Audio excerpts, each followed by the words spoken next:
Mr. Speaker, will you please call the House to order? The bill is passed.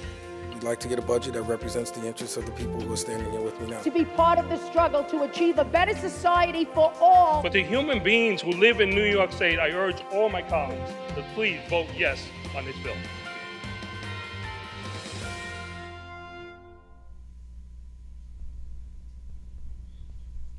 Hi, and welcome to Assembly Update. I'm Assemblyman Ramos, Deputy Majority Leader of the New York State Assembly, and I represent the towns of Brentwood, Bayshore, and Central Islip.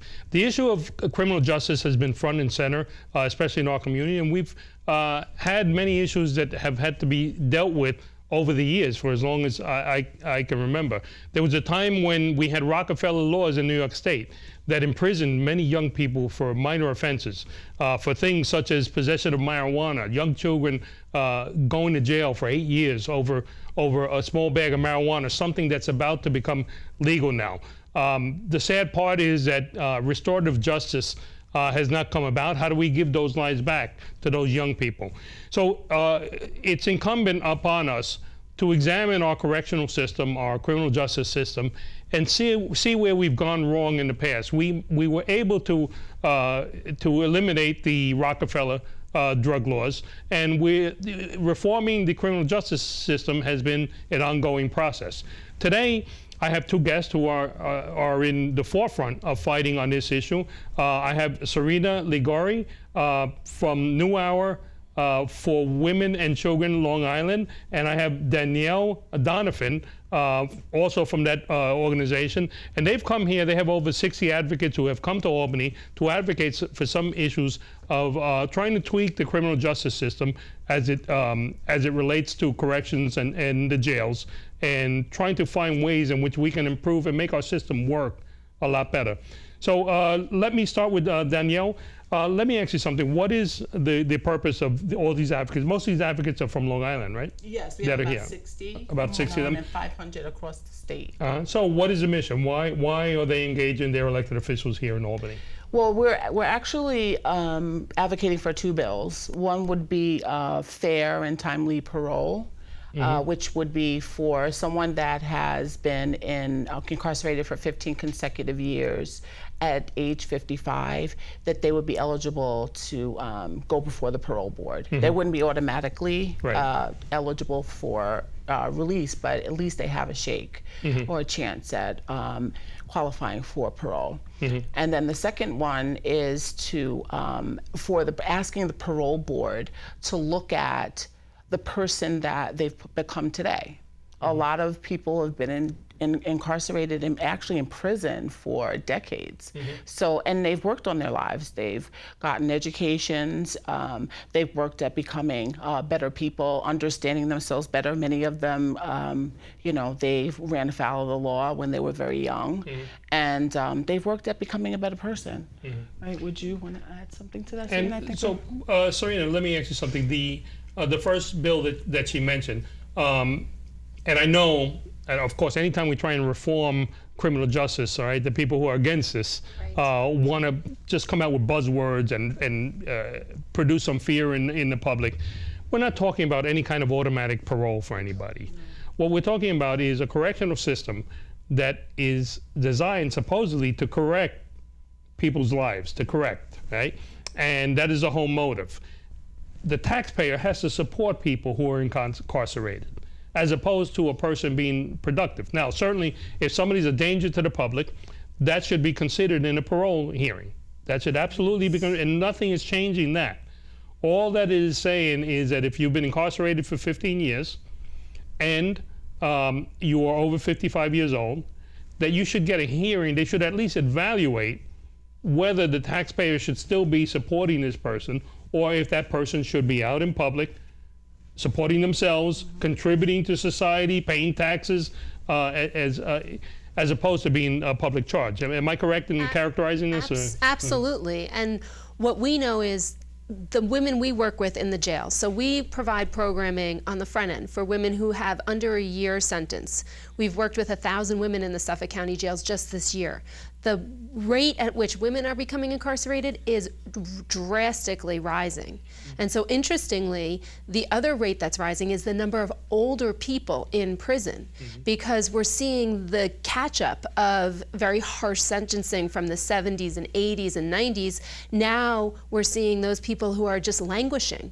And so by de facto, they're dying in prison, and it costs over $200,000 to give them the medical care they need. Taxpayers, you know, we're on Long Island, we think about our taxes, but we don't always think about how much of that goes to state prisons, but it does. And when you think about people who are there, they would be better served home. You know, there was one woman, Valerie, who, when I was a kid, I was 19, I went to prison. She was there when I was there. That's over 20 years ago. Not only did she transform her life, but she became a leader to other women. And I came home, started a family, started a life. She died there under 80 pounds from cancer and 6 months to her parole board. And so it just doesn't make sense. It's not really responsible on the part of our community and on the part of corrections, because why leave somebody there who, if they're not a danger, why not let them at least be considered by the parole board? Considered. Nothing's Just being mandated. We're nothing talking is about mandated. a fair shake in the process, which Just is a fair the shake. original intent of the correctional system, is to correct. So if they find that somebody's been there 15 years, and certainly they consider their danger and the original crime, all that has to be considered. Of course, a horrendous crime, something, you know, those things, the public has to be protected from those people.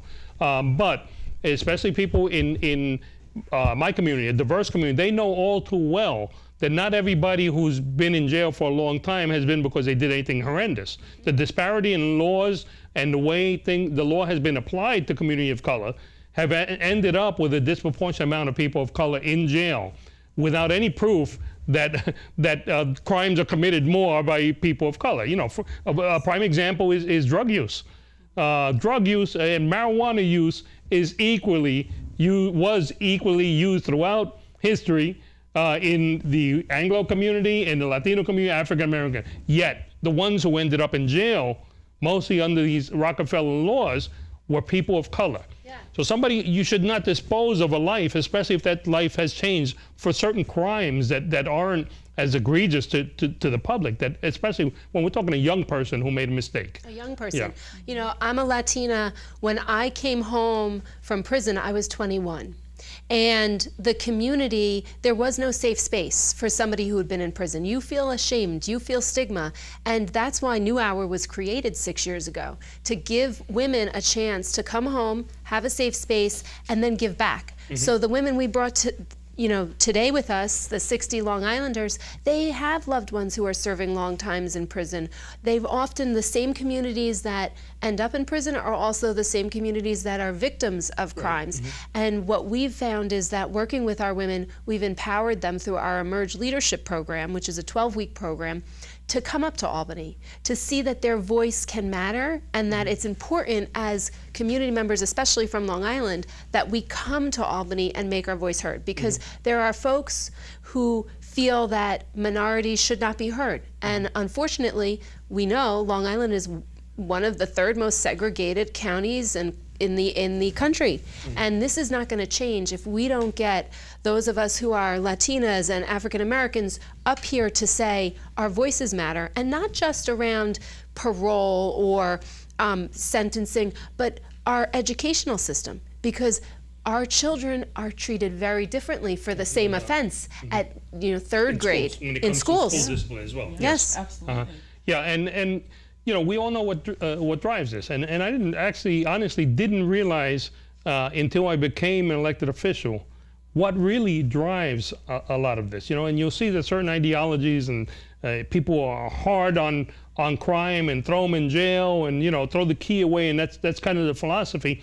And you would think, well, they're just, you know, these are just people who believe, elected officials who believe that, you know, we should be hard on crime. But then when you really go through the layers and you see the communities, especially upstate, that rely on prisons for economic development, for the jobs, then, you know, the motivating factor here is to fill those prisons. Yeah. Because filling those prisons means economic development in these communities.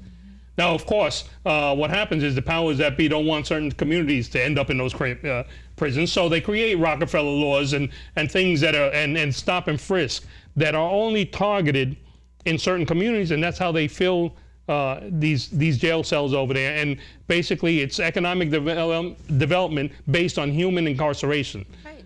And the solution is two-pronged. One is, of course, to create these reforms, to create a system a process where people have a fair shake and we can change lives. The other part is that we have to, as elected officials, we have to find alternatives for those communities. As long as they only depend on the prison industry, you're going to have that driving factor. Absolutely. So we have to really take a close look at our upstate prison communities and the ones that depend on the prisons, and find alternate ways to create economic development there. Because it's no longer okay to incarcerate people just for political gain or for economic gain. And so we need to be thoughtful about making sure that upstate communities have support and infrastructure. And even on Long Island, we are supportive of bail reform. We think it's common sense for people who are not a danger to be out on bail. We have mothers in the jail who say, I can't even get a visit with my child because the caseworker won't bring them to the jail. People have stigma and bias about going to jails or taking children to jails, and yet this mother was at risk of losing her rights to her children, very serious risk, because she was not able to see them.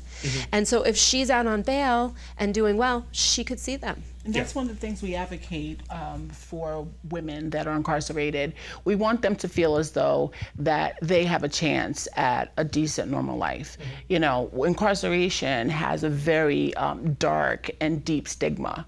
And one of our goals as an organization from New Hour, as well as for our Emerge program, is to help our women shed that stigma. And coming up to Albany is part of the shedding process. It's part of finding your voice. So many of our women, when we tell them that we're going to Albany to advocate for the issues that we believe in, they're frightened and they're a little nervous.